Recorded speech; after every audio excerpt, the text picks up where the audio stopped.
अस्सलामुअलैकुम dear students, मैं उम्मीद करती हूँ आप सब खैरियत से होंगे।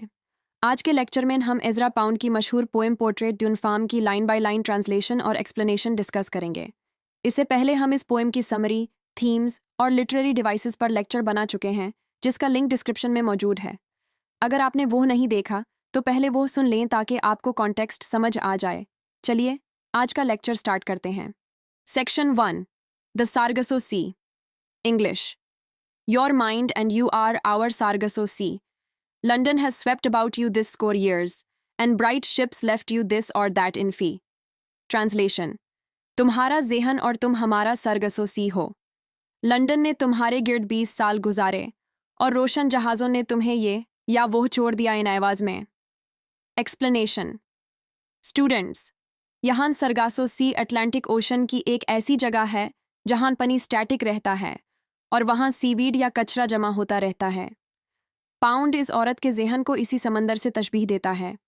20 साल से लंदन की सोशल लाइफ इस औरत के पास चीज़ें चोर कर गुजारती रही हैं, लेकिन वो औरत खुद कुछ नया पैदा नहीं करती, सिर्फ दूसरों की बातें जमा करती है।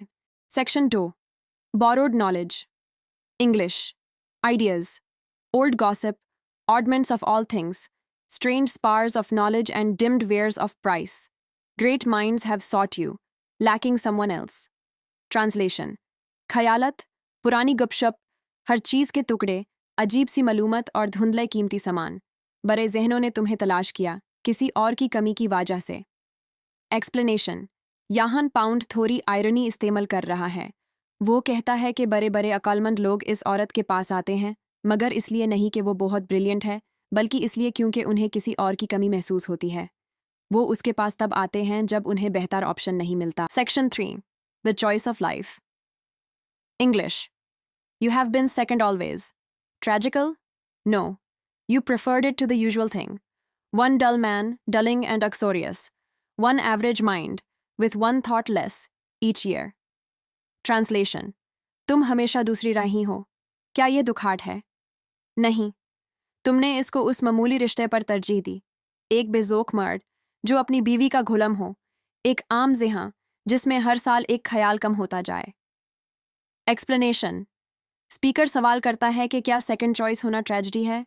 फिर खुद ही कहता है कि नहीं, क्योंकि उस औरत ने खुद इस लाइफ को चुना।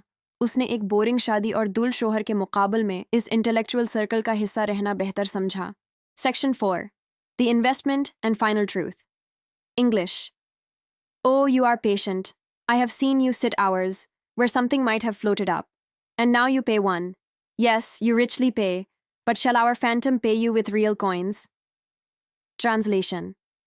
तुम सवार वाली हो, मैंने तुम्हें घंटों बैठा देखा है, जहां शायद कुछ ऊपर तैर आए। और अब तुम कीमत अदा करती हो। हाँ, तुम बहुत अदा करती हो, लेकिन क्या हमारा फैंटम तुम्हें असली सिक्कों से अदा करेगा? एक्सप्लेनेशन।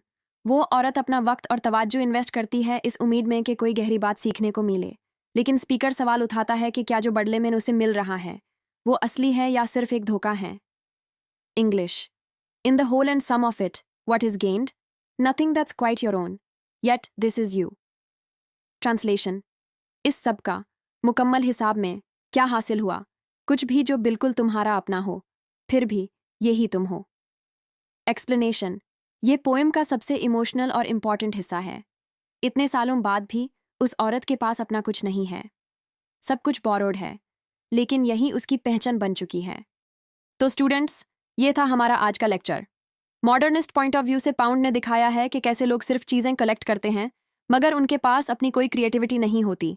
मैं उम्मीद करती हूँ कि आपको हर लाइन की एक्सप्लेनेशन समझ आ गई होगी। अगर आपको ये वीडियो पसंद आई है तो इसे लाइक करें, सब्सक्राइब करें और अपने फ्रेंड्स के साथ शेयर करें। मिलते हैं अगले लेक्चर में। अल्लाह हाफिज़।